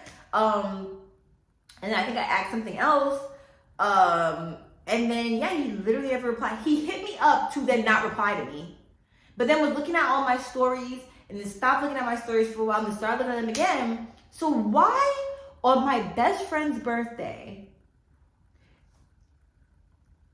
let me rewind. So it was a little bit hard for me to get over him. I can't even lie. Like, I was a bit smitten and was partially in love. I can't even lie. Like, I was a bit digmatized for a second. And I remember I shared this story with like two of my friends, and it wasn't until I got to my best friend and I shared this story, and then she was like, let me see a picture. And I showed her a picture. She went in. She was like, Atiya, you're stressing over him going in. And I'm like, I thought that he was a handsome guy. Like, I don't know. Like, I don't know. Motherfucking see how the tables turn. Because the same friend that told me that you weren't a looker, which I defended, he then, oh my God, I posted her on my Instagram and posted this paragraph about how much I love her, how she's my sister, all this stuff. I love her still to this very day. That's my ride or fucking die. She texted me the day after her birthday, and she's like, Atiya, I'm so sorry. Please text me back. But I was sleeping, and I woke up, and I was like, what's up, girl? Like, what happened? Why are you apologizing? And she sends me a screenshot that he tried to follow her.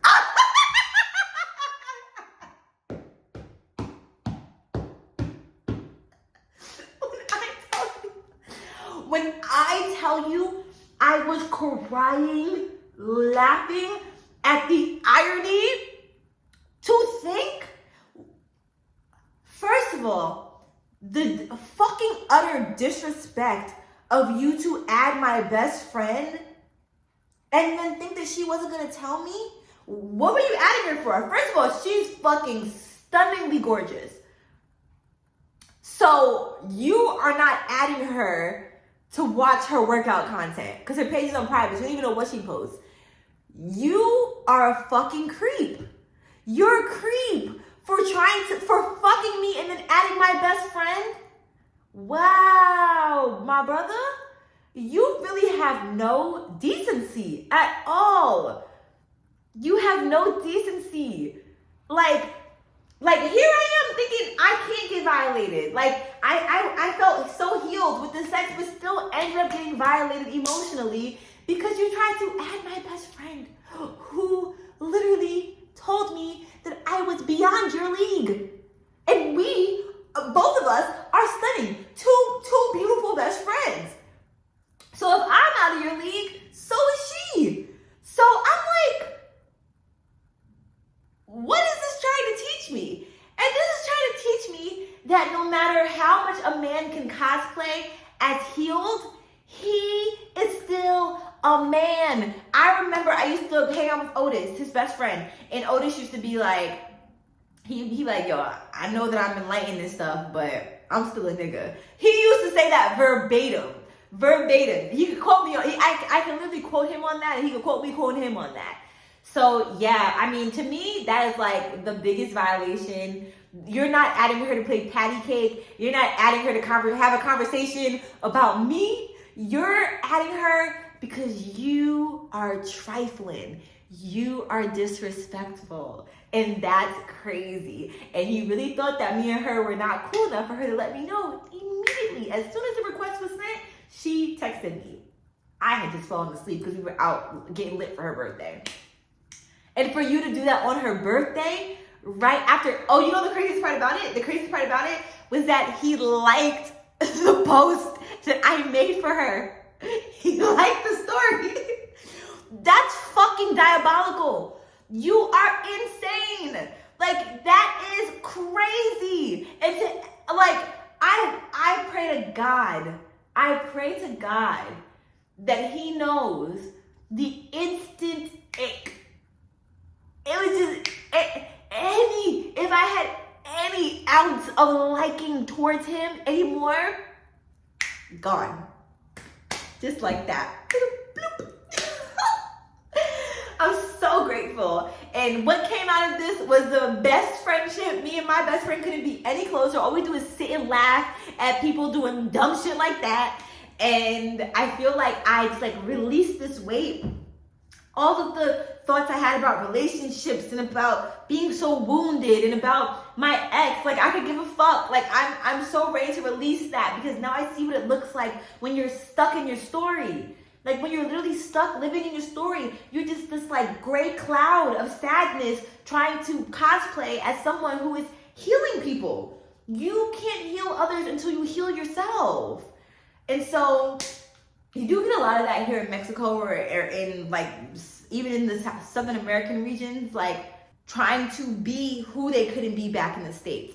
But I can always and will always be able to detect the little sad boy or girl inside of everybody. And so his little sad inner child boy was very attracted to my little sad inner child girl.